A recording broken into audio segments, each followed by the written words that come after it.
Bonjour, je m'appelle Éric Goupil et je suis dirigeant depuis 23 ans d'une société qui fabrique des médicaments pour le compte des grands labos.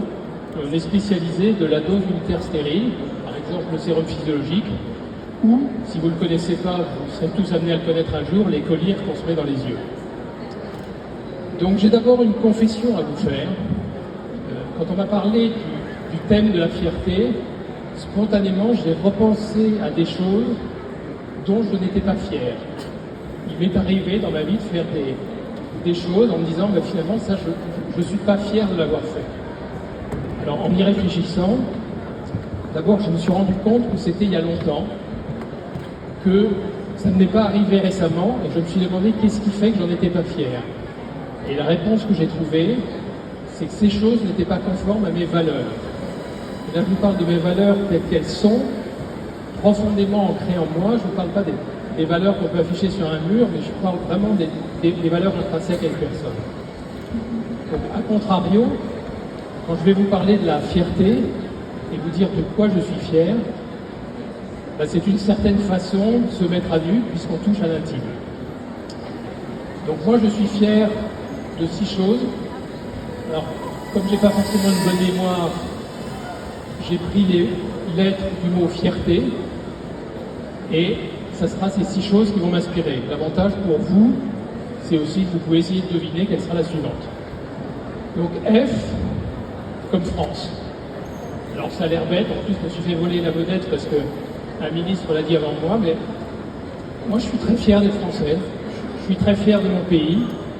Je trouve que c'est un concentré de culture, de géographie, d'histoire, de gastronomie, et que sur un territoire finalement très compact, on peut voir toute cette diversité.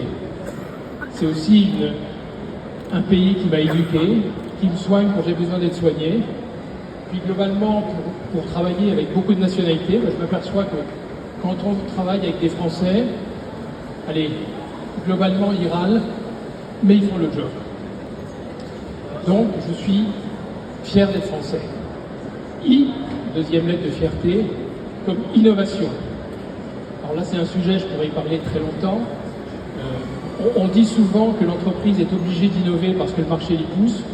Je crois que c'est exactement le contraire. Je pense que l'innovation, ça parle d'une envie du chef d'entreprise et de son équipe d'apporter quelque chose de nouveau en prenant des risques.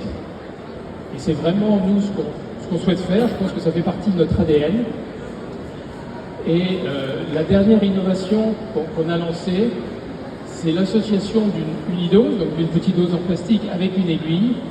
En associant les deux, on obtient un système d'injection prêt à l'emploi qui pourra, par exemple, ou bien vacciner des populations de masse dans les pays où la vaccination est à développer, ou bien servir de réserve en cas de pandémie si ça se produit à nouveau. Donc l'innovation, on en a une définition très ambitieuse sur l'unitaire qui est, il y a un avant et il y a un après. L'après, c'est-à-dire une fois que le produit est sur le marché, rend impossible le retour à la situation antérieure. Donc nous, c'est un produit qu'on est en train de développer. Je ne peux pas encore vous dire que j'en suis fier parce qu'il n'est pas sur le marché, mais en tout cas, je suis très fier de participer à cette aventure. E, comme entreprise. Là aussi, je trouve que c'est une aventure extraordinaire qui mêle à la fois l'esprit et le cœur. Moi, finalement, je me dis, comme chef d'entreprise, j'ai un boulot très simple. Ça consiste simplement à donner une vision et un cap.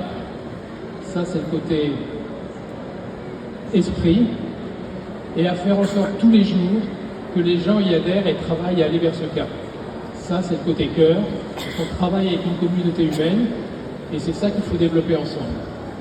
Je pense que je ne suis pas marin, mais si je devais comparer, je pense qu'on doit avoir les mêmes sensations en dirigeant une entreprise que ce qu'on a en amenant un bateau à son cap. R, comme respect. Alors, j'ai parlé des valeurs. Le respect, c'est une de nos valeurs. Il y en a d'autres. Mais j'ai choisi celle-là, d'abord parce qu'elle commence par R, ça m'arrange, mais aussi parce que c'est l'écoute de l'autre. C'est la prise en compte de l'autre. Et ce dont je me suis rendu compte, c'est que quand on prend entre guillemets du galon dans l'entreprise, Le risque, c'est l'hubris. C'est de penser parce qu'on réussit, on va marcher sur l'eau. Donc le respect, c'est une façon de prendre en compte l'autre, et pour moi, c'est le meilleur vaccin contre l'hubris. T comme trace. Alors là, je ne peux pas vous dire que je suis fier, mais pour moi, le passage sur Terre est forcément temporaire. Donc ce qui restera après nous, c'est la trace qu'on en aura laissée, qui sera tout ce qu'on aura légué à tous les gens qui nous ont côtoyés. Donc ça, je ne peux absolument pas dire si j'en suis fier ou si j'en serais fier. Ça sera à mes héritiers de le savoir. Mais à travers les projets qu'on développe, peut-être qu'on aura laissé une trace sur le marché. Et à travers les valeurs que j'aurais transmises aux gens qui m'entourent, là aussi, peut-être que j'aurais laissé une trace. Je vous dirai de là-haut ou de là-dessous, si un jour j'en suis fier. Dernier point, E, comme écosystème. Donc moi j'ai toujours considéré que la responsabilité de l'entreprise n'était pas, comme on entend parfois, vis-à-vis de ses actionnaires, elle l'est aussi vis-à-vis de ses actionnaires, mais avant tout vis-à-vis de ses clients, vis-à-vis de ses employés et vis-à-vis de l'écosystème. Je pense que les actionnaires, c'est la liberté d'être profitable pour pouvoir se développer, mais le projet, c'est plutôt d'apporter quelque chose à nos clients qui font qu'ils peuvent se développer, de participer à la vie modestement de nos employés et de nourrir l'écosystème. Voilà ce que j'avais à vous communiquer. Je vous laisse sur plaque Wonderful Life, qui est un message d'optimisme. Merci.